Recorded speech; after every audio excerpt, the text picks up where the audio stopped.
Após o término da Segunda Guerra Mundial, as posses pessoais de Hitler ficaram espalhadas entre suas residências, seu bunker em Berlim e os locais onde havia passado seus últimos dias.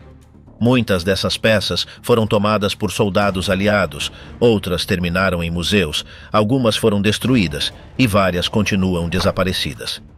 Cada objeto tinha uma história que falava de sua rotina, seus gostos ou suas ideias. Desde simples ferramentas de escritório até presentes pessoais ou artigos de propaganda, esses elementos passaram para mãos civis ou estatais, quase sempre sem um plano oficial. Alguns foram leiloados anos mais tarde, outros guardados como lembranças ou provas. O que parecia comum ganhou importância apenas por ter estado perto dele. Ao longo do tempo, pesquisadores, colecionadores e museus foram seguindo o rastro dessas peças. Os livros que documentam esses casos ajudam a entender não apenas que objetos eram, mas onde foram parar e o que foi feito com eles. Nada foi inventado nem idealizado. Tudo o que se inclui realmente existiu. Quais foram alguns desses objetos e o que aconteceu com eles depois da guerra?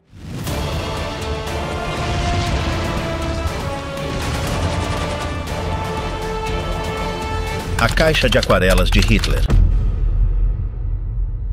A caixa de metal amassada e coberta de esmalte, com aquarelas bastante usadas, fabricada em 1910 pela empresa Redecker Hennes de Nuremberg, foi propriedade de Adolf Hitler.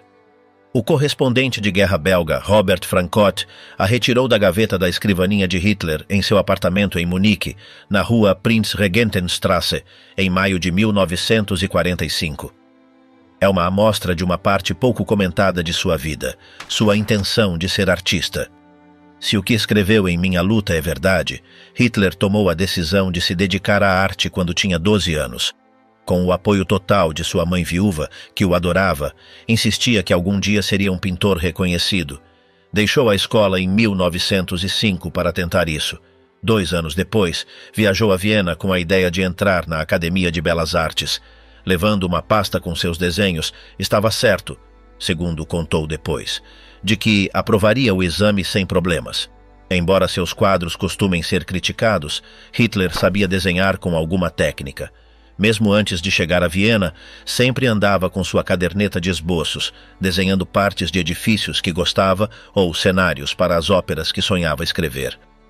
Segundo seu amigo de juventude August Kubizek, nos dias ensolarados, costumava sentar-se em um banco do Turmleitenweg em Linz, onde montava uma espécie de estúdio ao ar livre.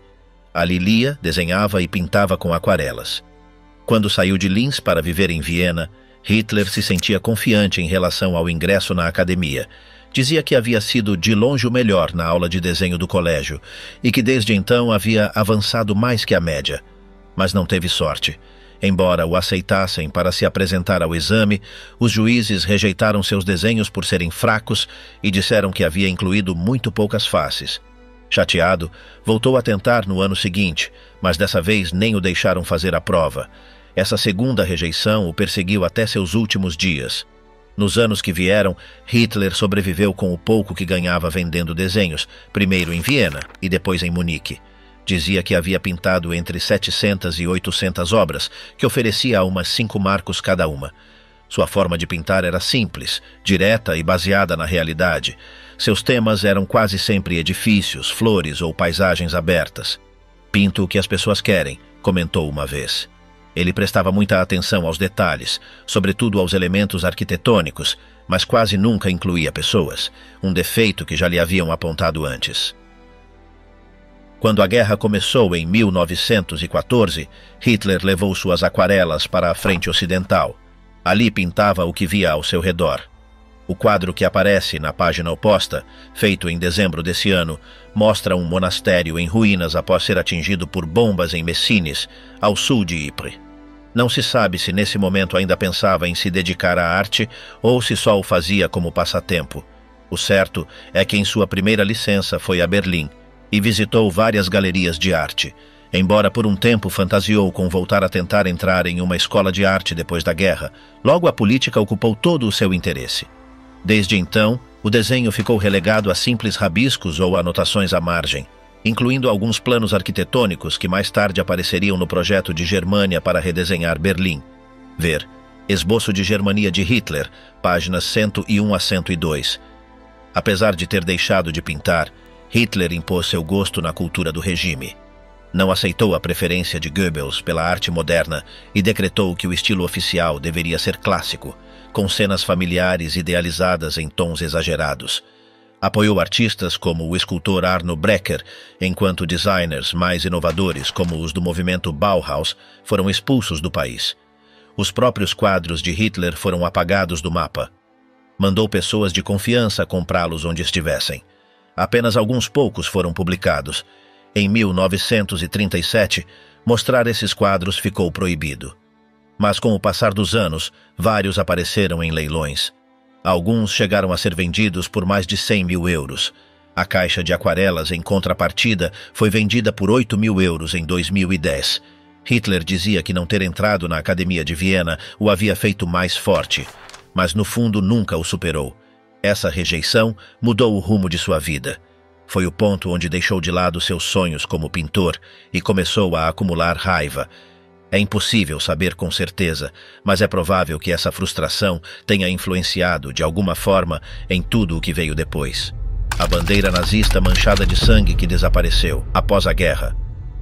Se pensarmos no nazismo como uma espécie de religião política, então a Blutfahne, ou bandeira de sangue, era um de seus símbolos mais venerados. A princípio, era apenas uma bandeira com a suástica, que pertencia à 5ª unidade do grupo de choque SA de Munique, conhecidos como os camisas pardas de Hitler. Mas durante a tentativa falha de golpe em novembro de 1923, a bandeira ficou manchada com o sangue de 3 mortos: Anton Heschenberger, Lorenz Ritter von Stransky-Grippenfeld e Andreas Bauridl. Eles caíram quando a polícia bávara disparou contra os manifestantes. Depois de sair da prisão em dezembro de 1924, Hitler recuperou a bandeira. Desde esse momento, ela se tornou o centro das cerimônias nazistas. Foi-lhe colocado na ponta um adorno novo com a suástica e um anel de prata com os nomes dos 3 homens que haviam morrido no Putsch de 1923. Desde então, não só era exibida em todos os grandes atos do partido, mas Hitler a usava para tocar outras bandeiras nazistas e assim dar-lhes uma espécie de bênção, também para selar o juramento dos novos integrantes da SS. A bandeira de sangue foi tratada como se fosse uma relíquia sagrada. Quando não estava em uso, era guardada com cuidado no hall de entrada do quartel-general do Partido Nazista, conhecido como a Casa Parda, em Munique. Sua importância era tamanha que tinha um encarregado exclusivo, um membro da SS sem muita relevância, chamado Jakob Grimminger, que usava bigode de escova. Sua única tarefa era acompanhar a bandeira em cada ato ao qual ela fosse levada por todo o país. Grimminger aparece em um cartão postal propagandístico de 1937, baixando a bandeira de sangue em frente a uma das piras acesas na Feldherrnhalle, em Munique, local onde anualmente se fazia o ato comemorativo da tentativa de golpe. Debaixo da imagem lia-se: em memória de 9 de novembro de 1923. A última vez que a bandeira foi vista foi em outubro de 1944, em Berlim, quando foi usada durante a cerimônia de juramento dos primeiros membros do Volkssturm. Este grupo foi criado como última defesa do regime, formado por adolescentes e homens mais velhos. Depois desse ato, a bandeira desapareceu. É possível que tenha sobrevivido, talvez guardada e esquecida em um sótão em algum bairro dos Estados Unidos, levada por engano por algum soldado em 1945. Mas o mais provável é que tenha sido destruída quando um bombardeio aliado danificou gravemente a Casa Parda em janeiro de 1945, ou que tenha se perdido em meio ao caos que veio após o fim do regime nazista. O prato decorativo que mostrava a casa mais protegida de Hitler. É curioso que quando Hitler foi pela primeira vez a Obersalzberg, o fez buscando um lugar para se afastar. Com o tempo, esse refúgio e a casa que mandou construir ali se tornariam um dos endereços mais conhecidos do Terceiro Reich.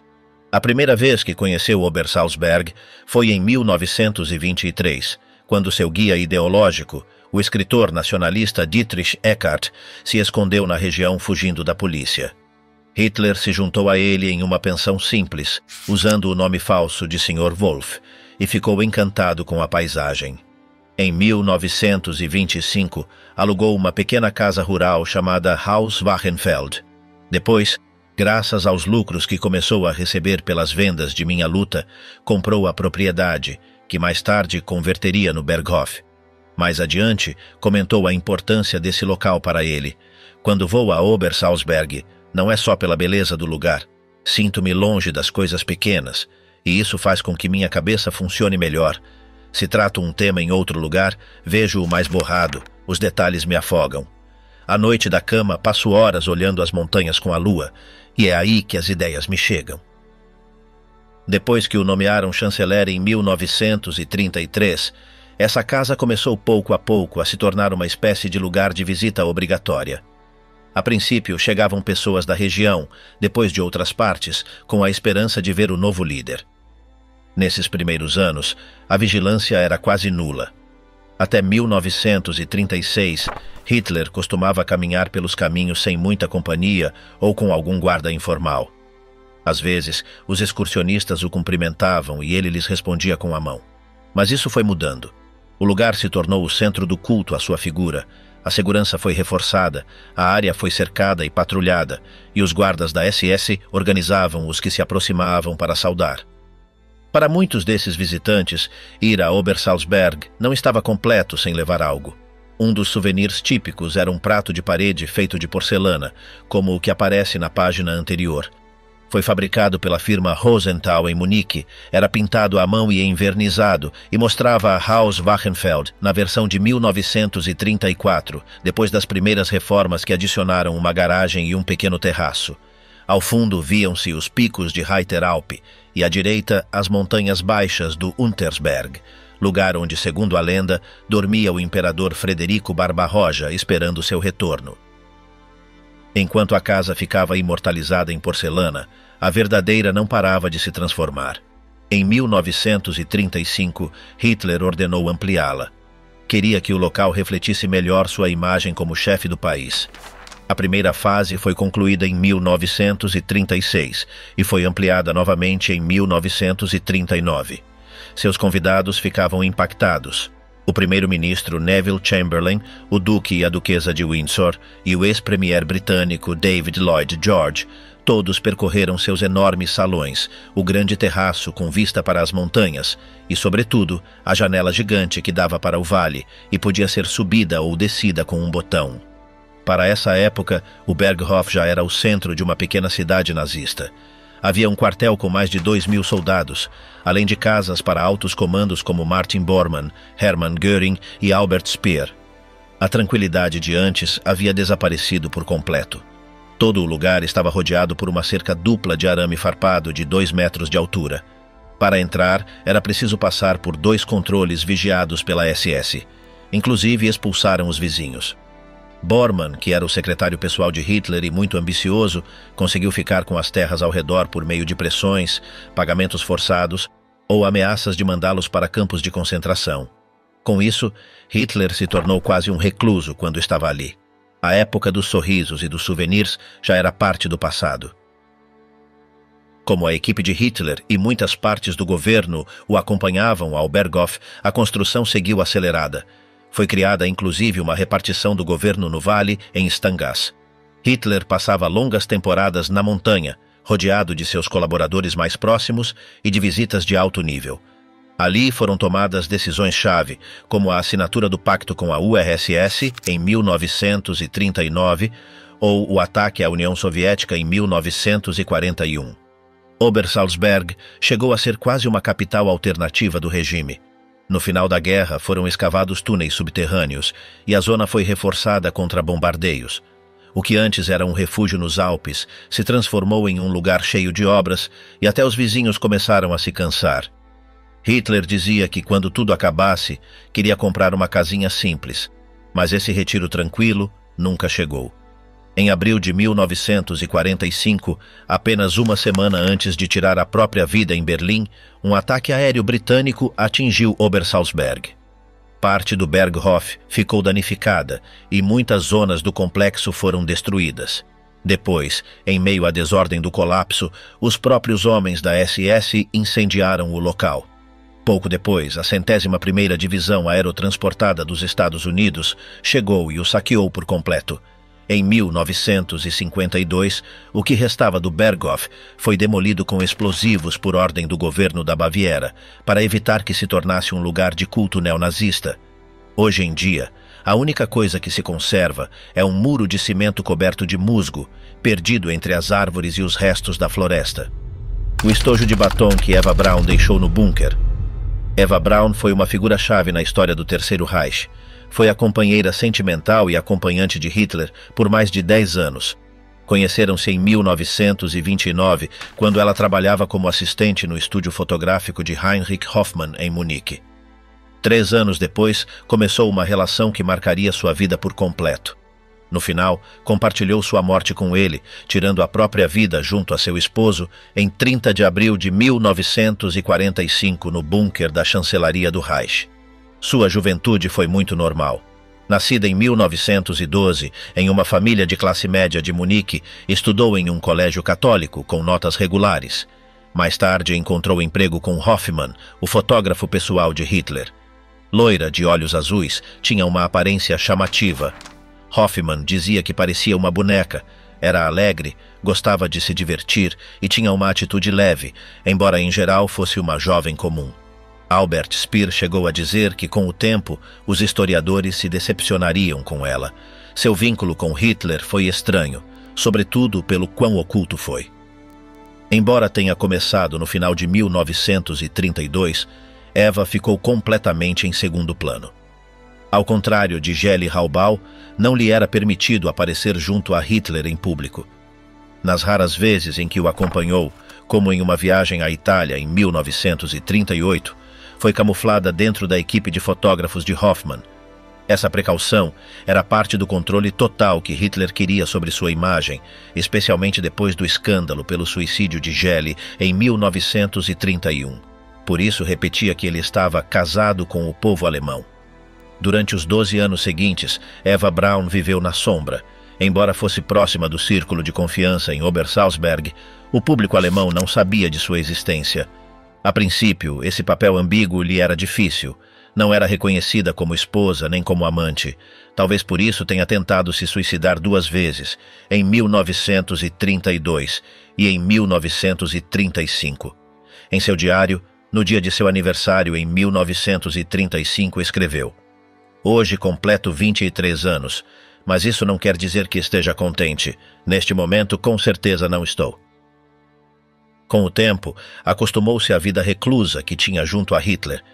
Embora tivesse que desaparecer cada vez que ele recebia alguma figura oficial no Berghof, fora desses momentos vivia como a dona da casa, proporcionando um ambiente mais relaxado.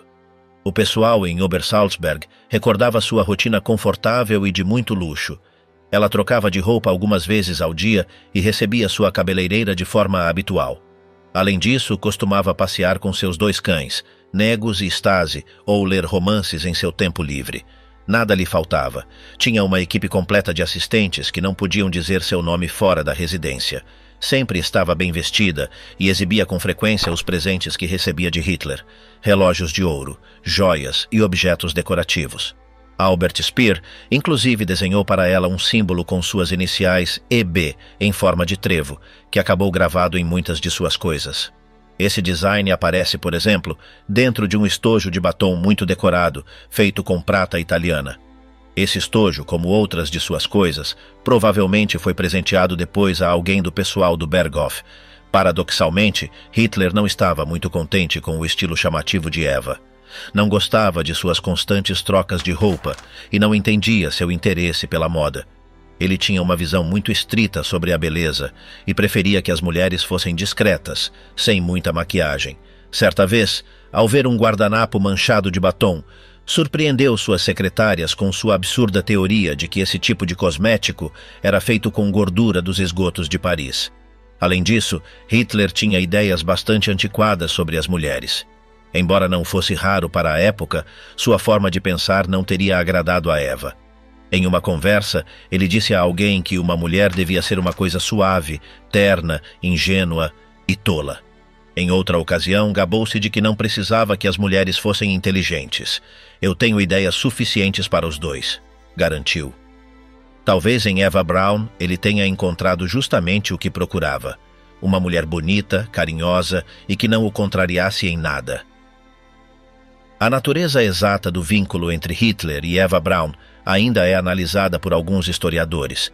Alguns especulam sobre detalhes íntimos ou insinuam que Eva pode ter tido alguma influência nas decisões do líder nazista, mas a conclusão mais razoável parece ser a mais simples. Eva Braun não teve peso político e sua presença não afetou as decisões importantes. Tal como havia dito Speer, ela foi irrelevante para a história em termos políticos. Gostasse ou não, seu papel foi mais decorativo do que qualquer outra coisa. Após a morte de Eva Braun, em abril de 1945, uma das secretárias de Hitler entrou no quarto do bunker. Entre os restos do que havia acontecido, viu no chão um pequeno tubo metálico. Pela sua forma, parecia um dos tantos estojos de cosméticos que Eva costumava ter consigo. Era igual ao que usava para guardar seu batom. O desenho gigante com o qual Hitler queria refazer Berlim. Além de sua carreira política destrutiva, Hitler também foi descrito durante anos como um artista frustrado que encontrava algum escape nos planos de arquitetura. Primeiro através de Paul Ludwig Trust e depois com Albert Speer e outros colaboradores, ele canalizou esse impulso artístico desenhando capitais, linhas de telhados, entradas e fachadas em projetos como o redesenho de Linz ou uma nova ópera em Berlim. Mas o esboço que aparece aqui não era um simples passatempo nem um rabisco isolado. Era parte de algo muito maior, o redesenho total de Berlim e sua transformação em uma cidade nova chamada Germania. O plano recebeu luz verde em 1937, com Speer no comando do projeto. Desde o início, a ideia não poupou ambição. Propôs reorganizar Berlim por completo, com duas grandes avenidas que se cruzavam, além de novas estações, bairros inteiros, aeroportos, zonas verdes e até mesmo a eliminação de plantas que não eram próprias do local. Quando o pai de Speer viu os planos, apenas disse: "Vocês enlouqueceram completamente." As duas avenidas principais, uma que ia de leste a oeste e outra de norte a sul, seriam o eixo dos edifícios mais emblemáticos de Germânia. Segundo Hitler, essas construções deviam provocar um sentido de grandeza no povo alemão e representar a glória do país para quem viesse depois. Entre elas estava a grande sala, que teria mais de 300 metros de altura e espaço para 180 mil pessoas do partido. Também estava o circo, uma fonte de 200 metros de largura, cheia de estátuas de bronze e uma figura central de Apolo. O ponto mais importante do projeto era o Arco do Triunfo, que pode ser visto no desenho original feito por Hitler. Speer recordava que esse arco era o exemplo mais claro das fantasias arquitetônicas de Hitler, enorme em tamanho e desmedido em intenção. Embora tenha tentado modificar o design para que fosse mais realista, acabou desistindo. O desenho era de Hitler. Speer sabia disso e o refletiu nos planos finais com uma assinatura falsa. Em vez de assinar, colocou 3 Schisse, sabendo que todos entenderiam quem era o autor anônimo do design. Esse arco seria um monumento para recordar os soldados alemães que morreram na Primeira Guerra Mundial. Seriam gravados 1.800.000 nomes em 75 placas de mármore gigantes. O tamanho era tão exagerado que o Arco do Triunfo de Paris poderia caber perfeitamente dentro do vão central de 80 metros de largura. Para ter uma ideia, na parte baixa à direita do desenho, Hitler desenhou umas linhas diminutas que representavam pessoas. O arco era tão grande que inclusive se começou a duvidar se fisicamente poderia ser construído. Em uma zona do sul de Berlim, perto de onde seria erguido, foi feito um teste. Um bloco de concreto sólido de 12.600 toneladas, chamado Schwerbelastungskörper, ou corpo de carga pesada. Esse bloco tinha sensores para calcular se o solo de Berlim poderia suportar algo tão pesado. Nunca ficou claro se os dados que esse experimento gerou teriam freado o projeto ou mudado a mente de Hitler. O que de fato o freou foi a guerra. Em 1943, o plano de Germânia foi cancelado oficialmente. Quase nada havia sido completado. O bloco de concreto, no entanto, não foi destruído. Era muito grande. Até hoje continua ali, manchado pela chuva, desgastado pelo tempo. É um dos poucos restos físicos da obsessão de Hitler por construir algo eterno. O carro blindado de Hitler que foi encontrado pelos soldados. Hitler sempre mostrou uma forte obsessão por carros, sobretudo pelos fabricados pela Mercedes-Benz. Essa conexão começou cedo. Em 1924, enquanto ainda estava preso em Landsberg, encomendou um Mercedes com motor superalimentado, possivelmente um modelo 2400. Após sair da prisão, comprou-o por uma quantia enorme para a época, 26 mil marcos do Reich. Durante os anos seguintes, ele adicionou mais veículos, lia catálogos de carros com atenção e estava atualizado com todas as novidades técnicas. Chegou a dizer ter mandado esboços à Mercedes-Benz e assegurava que algumas ideias de design da marca eram suas. Em 1931, recebeu um modelo topo de linha, o Mercedes-Benz 770, com motor de 8 cilindros e 7,7 litros. Naquele momento, era o carro mais caro que a empresa oferecia. O carro foi entregue pessoalmente pelo piloto Rudolf Caracciola. A Mercedes queria manter satisfeito esse cliente, que estava em ascensão. Embora soubesse dirigir, Hitler não conduzia. Dizia que, se sofresse um acidente, seria um problema político. Por isso, sempre viajava com motoristas, que também serviam de escoltas. Antes de tomar o poder, cruzava a Alemanha nesses veículos, sentado ao lado do motorista, com mapas na mão, percorrendo milhares de quilômetros. Em 1942, chegou a dizer: "Gosto de carros. Alguns dos melhores momentos da minha vida vivi em um deles." Quando chegou ao poder em 1933, sua frota se expandiu sem limites. Em 1935, havia 4 carros designados à sua equipe de segurança. No ano seguinte, já eram 8. No total, a chancelaria pediu mais de 60 veículos à Mercedes-Benz. Entre todos esses modelos, o mais extremo foi o Mercedes-Benz 770W150. O primeiro foi entregue em abril de 1939. Era uma versão aprimorada do anterior 770, com freios hidráulicos e suspensão reforçada. Mas os carros de Hitler tinham extras especiais: vidros à prova de balas de 40 mm, portas de aço de 18 mm, pneus reforçados e um piso com uma placa de aço de 10 mm. O objetivo era que resistisse a disparos de armas de mão e até mesmo a explosivos de até meio quilo. Todo esse blindado fez com que o carro pesasse mais de 5 toneladas. Mal conseguia percorrer 6 milhas por galão de gasolina.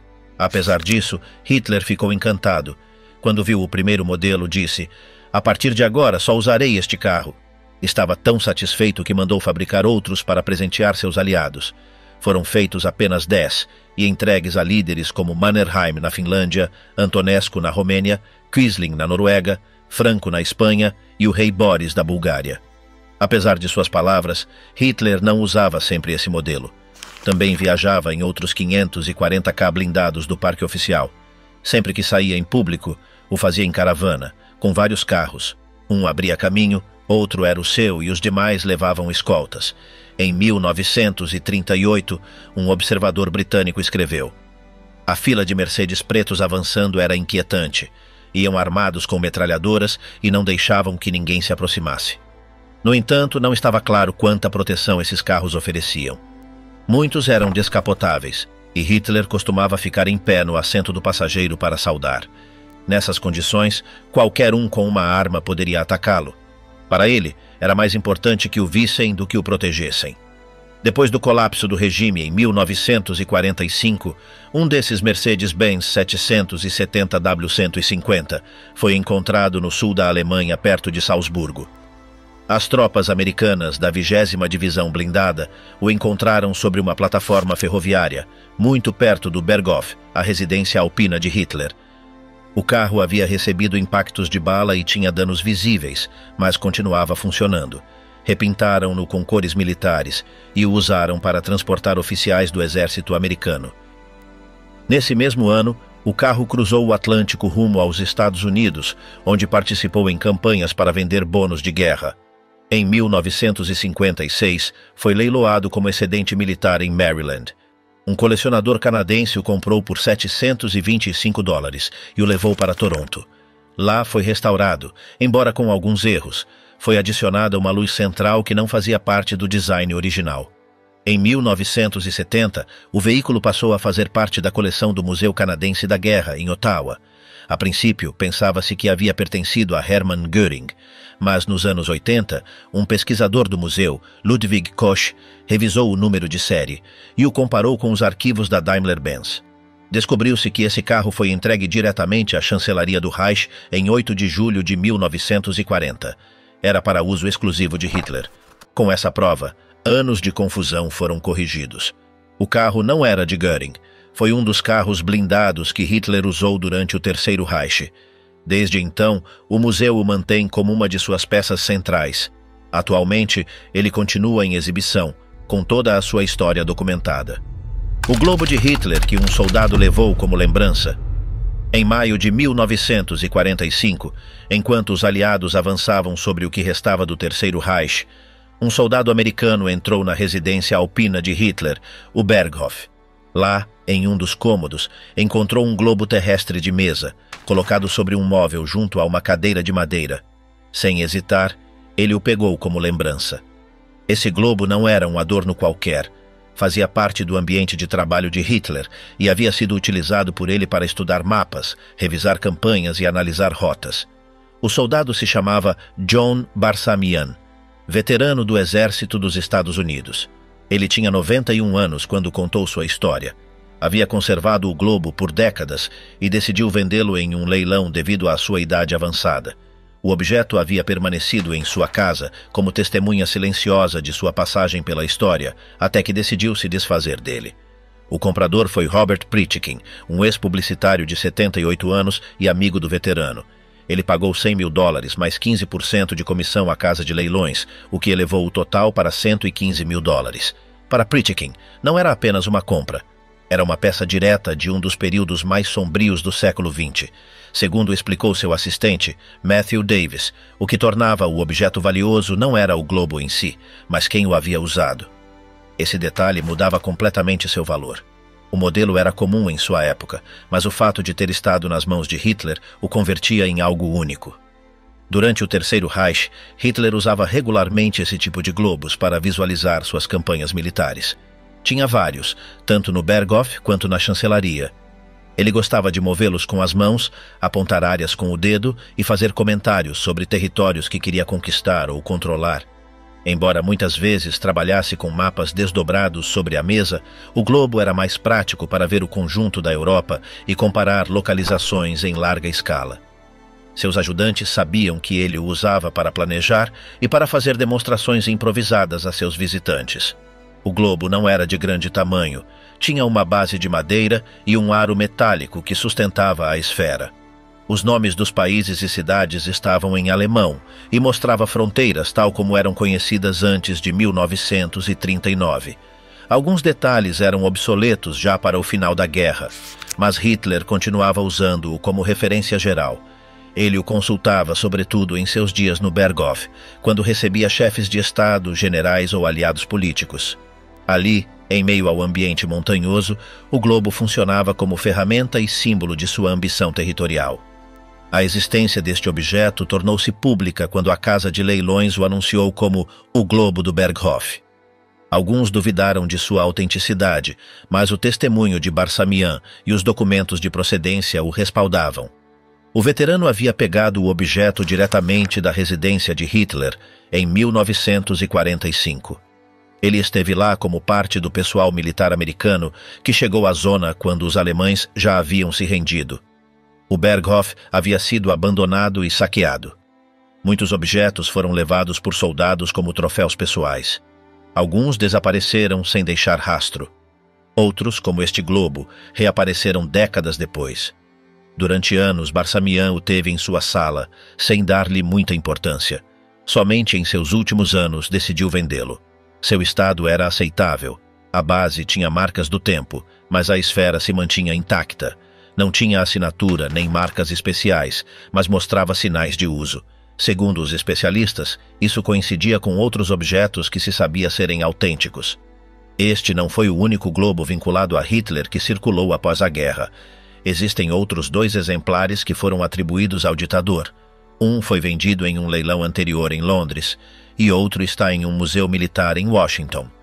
mas o que Barsamian guardou por mais de meio século é o único cuja procedência está documentada diretamente do Berghof, o que o torna uma das peças mais verificáveis. O interesse por esse tipo de objeto não é novo. Desde o final da guerra, muitos pertences de Hitler foram procurados, comprados ou estudados. Alguns estão em mãos privadas, outros em museus. Alguns mais se perderam ou foram destruídos. O certo é que qualquer objeto que esteve perto dele, mesmo sem ser luxuoso ou exclusivo, desperta a atenção. Não pelo que é, mas pelo que representa. Neste caso, um simples globo se transforma em uma testemunha de poder, propaganda e guerra. Hoje, o globo terrestre do Berghof faz parte de uma coleção particular.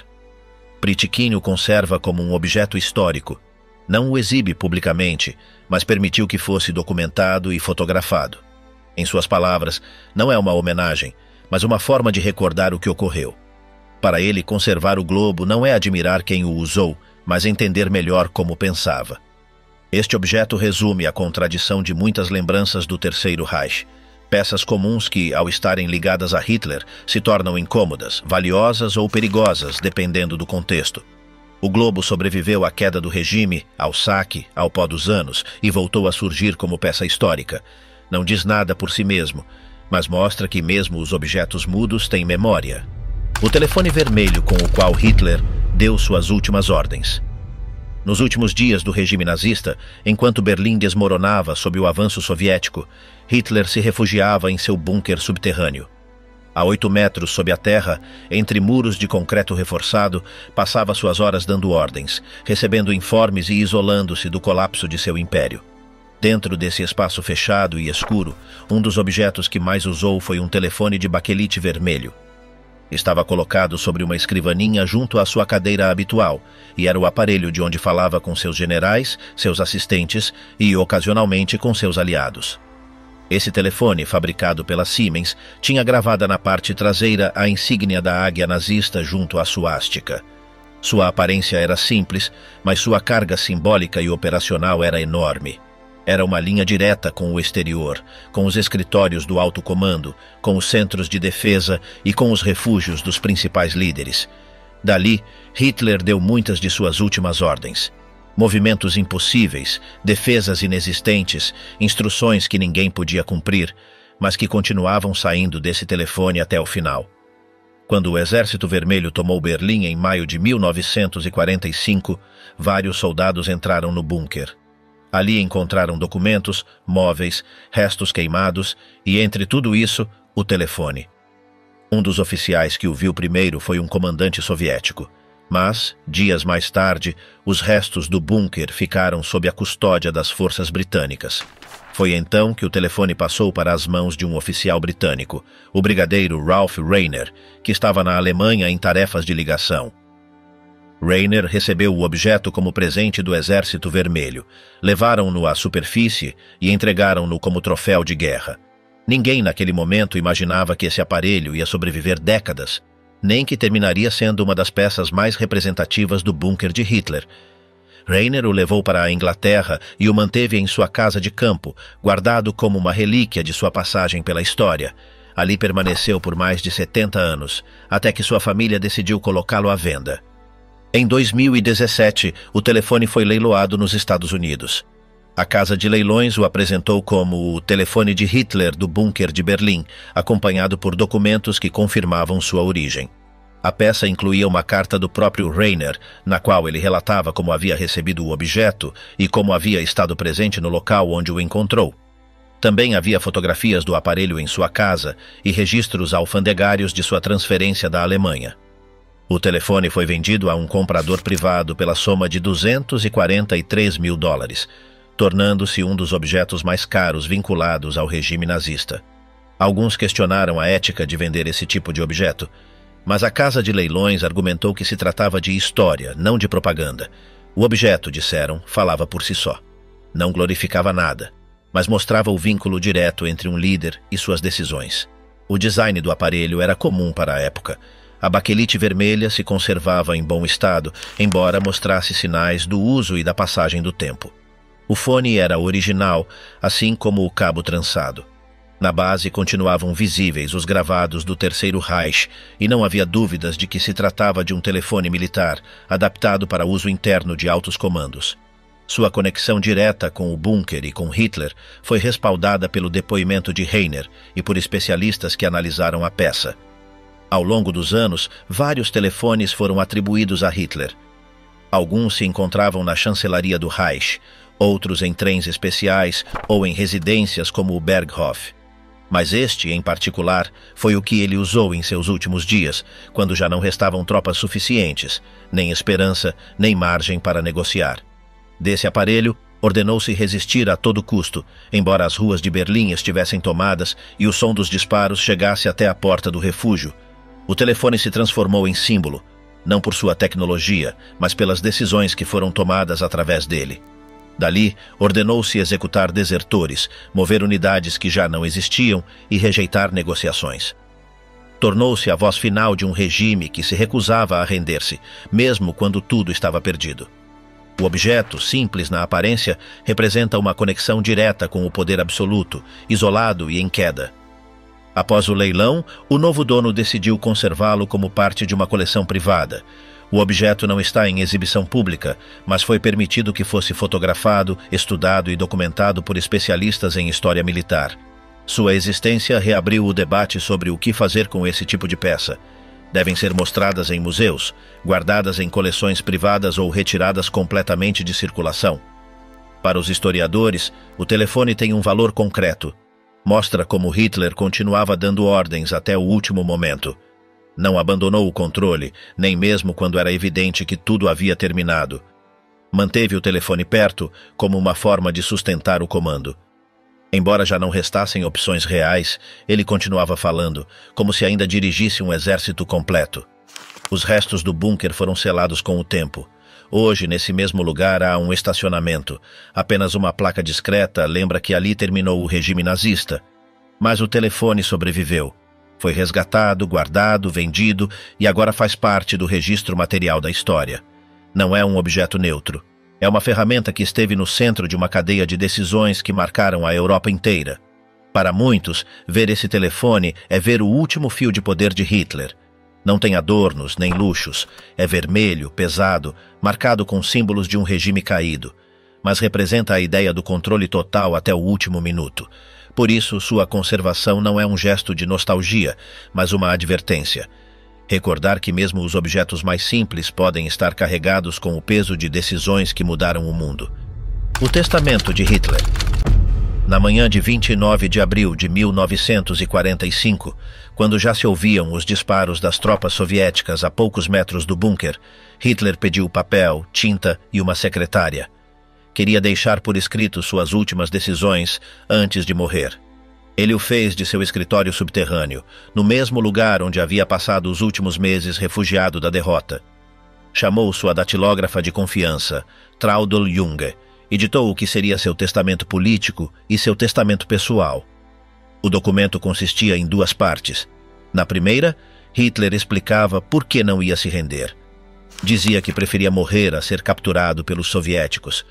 Afirmava que sua morte era uma forma de evitar cair nas mãos de seus inimigos e culpava os judeus pelo colapso da Alemanha. Também nomeou seus sucessores. Designou Karl Dönitz como chefe de Estado e Joseph Goebbels como chanceler do Reich. Na segunda parte, deixava instruções sobre seus bens pessoais, incluindo a doação de parte de sua coleção de arte ao futuro Museu de Linz, uma ideia que tivera durante anos. A secretária escreveu tudo com rapidez. Hitler ditava com calma, como se não houvesse pressa, embora Berlim estivesse em ruínas lá fora. Quando terminou, pediu que o texto fosse impresso em várias cópias. Depois assinou cada uma com letra firme, embora já se notasse sua deterioração física. Eram as últimas palavras oficiais do regime nazista, uma mensagem final escrita quando já não havia tropas, nem aliados, nem território para defender. As cópias foram distribuídas. Uma foi entregue a Heinz Lorenz, outra a Arthur Axmann, e a terceira ficou nas mãos do coronel Wilhelm Zander. Os três tinham a missão de sair do bunker e entregar os documentos aos novos líderes, ou pelo menos às autoridades aliadas. Saíram disfarçados, usando rotas secundárias, e conseguiram evitar os controles. Cada um escondeu sua cópia em um lugar diferente. Durante meses, desconheceu-se se essas folhas sobreviveram ou não à queda do Terceiro Reich.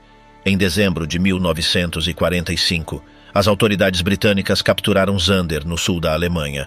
Encontraram entre seus pertences uma mala com papéis. Ao revisá-los, perceberam que tinham em suas mãos o testamento de Hitler. O documento foi rapidamente levado a Londres, onde especialistas em documentos o autenticaram.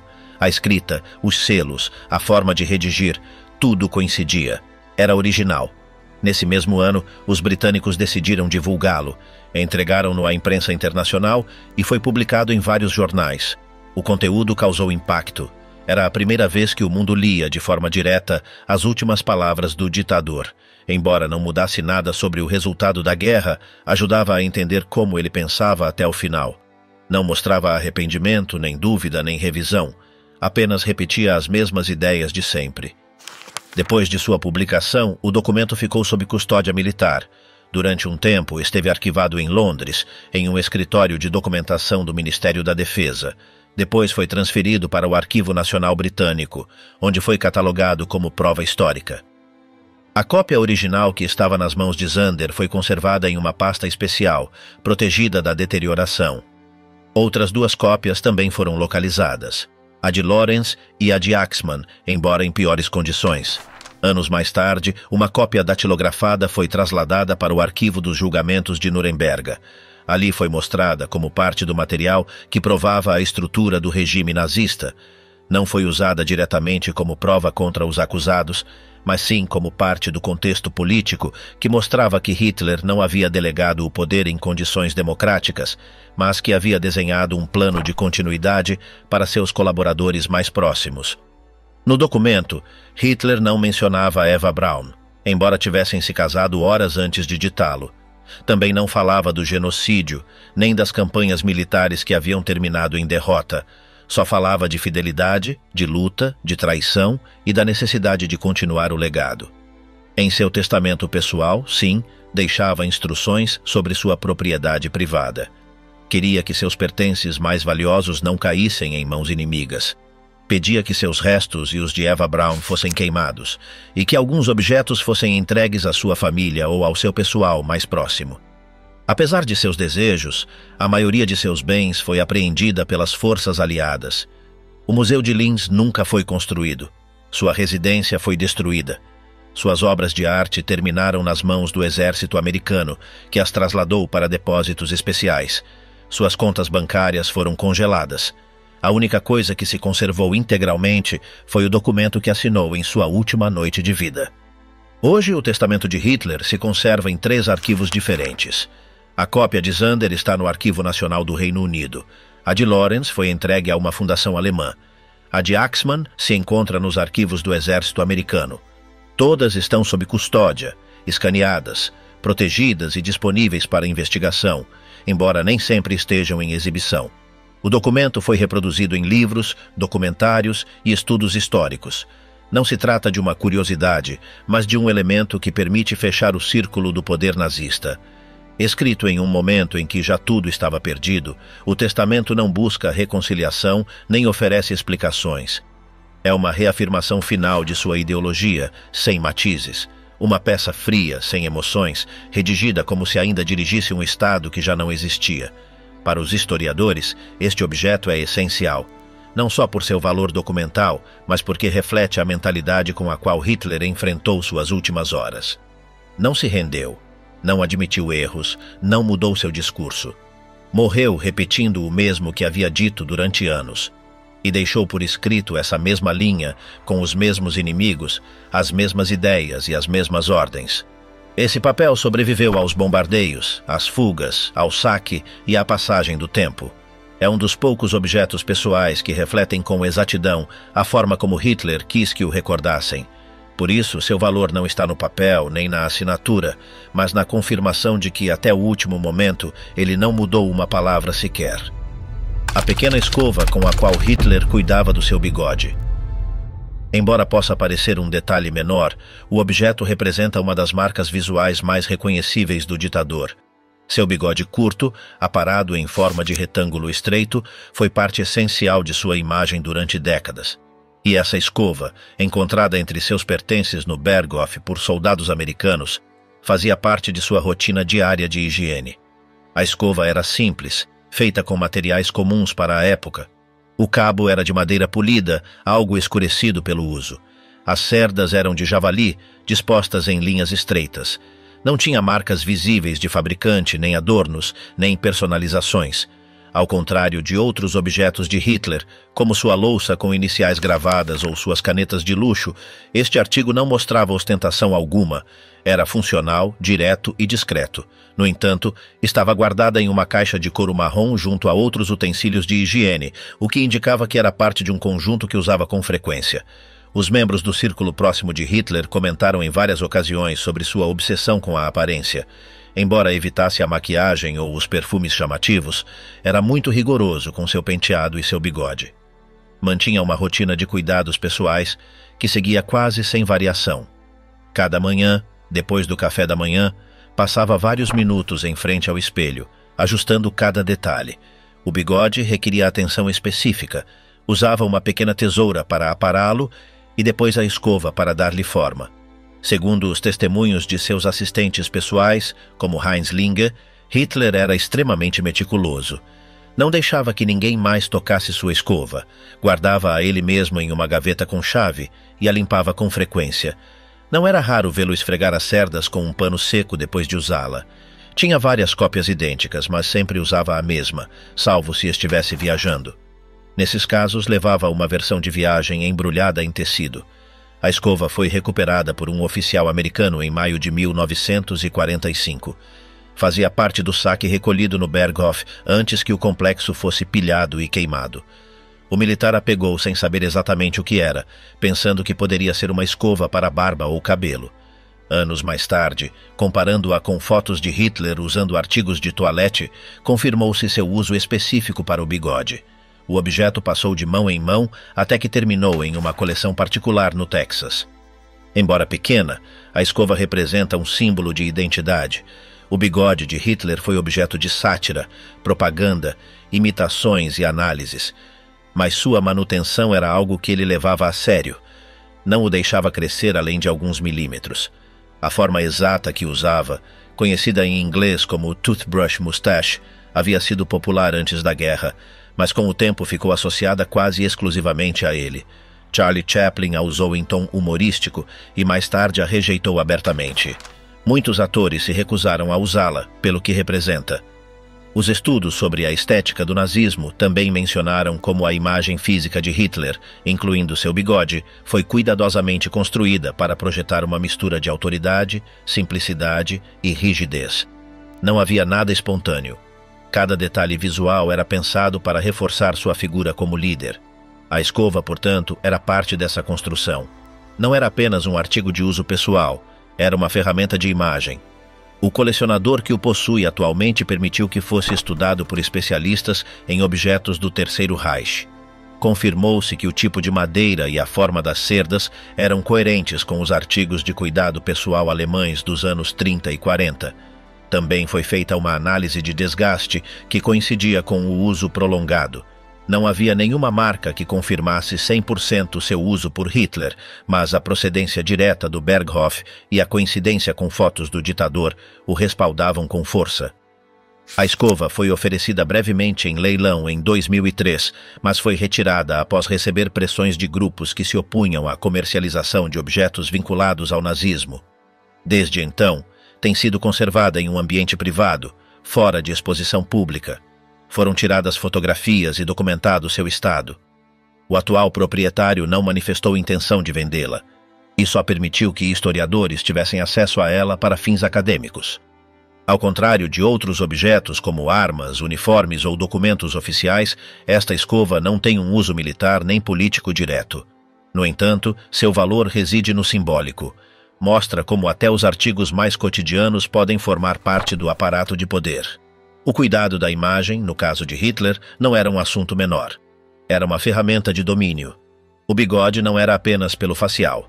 Era uma marca registrada. E esta escova, usada cada dia para manter essa marca, é um recordatório silencioso de como a imagem pessoal pode formar parte de um regime.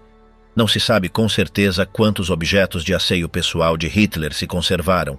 Muitos foram destruídos, perdidos ou escondidos. Outros, como este, sobreviveram em silêncio. Não têm ouro, nem poder, nem tecnologia, mas carregam neles o peso da história.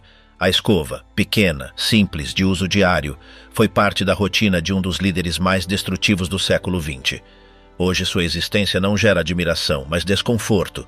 É uma peça que obriga a recordar que os símbolos nem sempre são grandes. Às vezes estão nos detalhes, no mínimo, no que parece trivial. Este objeto, sem dizer palavra, conecta com um rosto que o mundo não esqueceu. Um rosto cuja imagem foi construída, entre outras coisas, com esta escova. A medalha dourada do fracassado golpe de 1923. Depois do intento fracassado de golpe de Estado em Munique, em novembro de 1923, conhecido como o Putsch da Cervejaria, o regime nazista encontrou uma maneira de transformar essa derrota em um símbolo de orgulho. Em 1934, uma década depois do ocorrido, Hitler decidiu criar uma medalha comemorativa para homenagear aqueles que haviam participado daquele intento de tomar o poder. Esse objeto, feito em metal dourado e com detalhes precisos, passou a ter um lugar especial dentro do culto ao partido. A medalha foi entregue por Hitler pessoalmente a um grupo reduzido de pessoas. Só a receberam aqueles que estiveram envolvidos no golpe de 1923 e permaneceram leais ao partido nos anos seguintes. No total, 1.500 pessoas foram reconhecidas com este objeto. A entrega não era automática. Avaliava-se cada caso e só os que cumpriam com certos critérios recebiam a condecoração.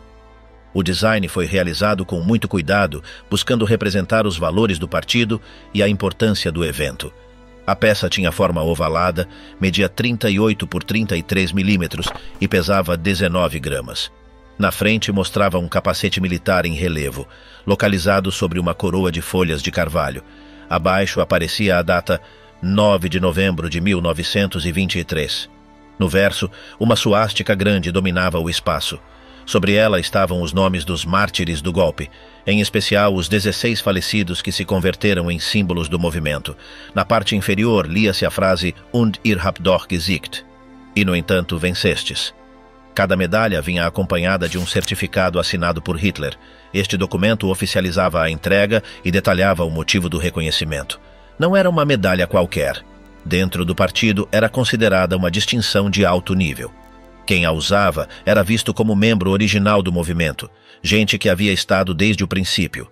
Eram chamados com respeito de antigos combatentes do partido. O uso da medalha também tinha regras.